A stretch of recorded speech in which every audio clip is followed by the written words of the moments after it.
Amara had always been an overachiever.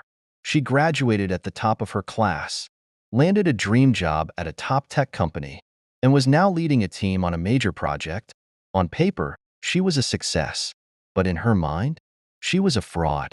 Every time she received praise, she dismissed it as luck. Every time she finished a project, she convinced herself she had barely scraped by. She believed it was only a matter of time before everyone realized she didn't belong. One evening, after a long day at work, Amara sat in her apartment, scrolling through her emails. Among the usual reports and reminders was a message from her manager. Amara, fantastic job on the presentation today. You have a real talent for leadership. We're lucky to have you. She stared at the words, feeling a lump rise in her throat. If only he knew. If only he knew that she had been up all night, second-guessing every slide. If only he knew that her stomach had been in knots as she spoke, convinced she was stumbling through it. Maybe she needed help.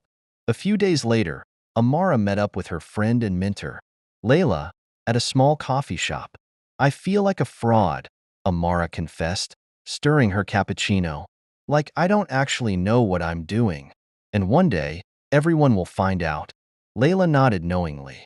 Imposter syndrome. Amara frowned. You say that like it's a real thing. It is. And it's lying to you. Layla leaned in. You think you got your job by accident? That all your hard work, late nights, and skills don't count? Amara hesitated. I mean, maybe I just got lucky.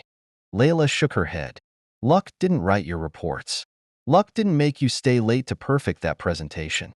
And luck definitely didn't get you promoted. You did. That night, Amara did something she had never done before. She made a success journal.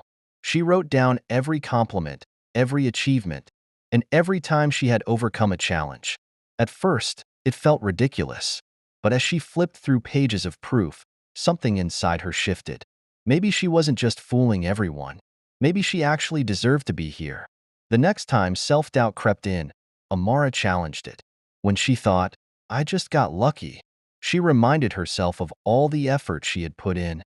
When she worried, I don't know enough, she focused on how much she had already learned and how she was still growing.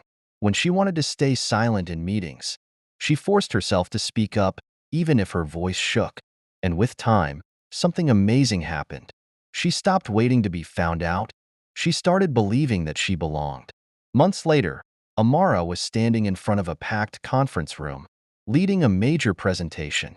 As she spoke, she felt a familiar twinge of doubt. But instead of panicking, she took a deep breath and reminded herself, I know what I'm doing. I worked for this. I belong here. And for the first time in a long time, she truly believed it.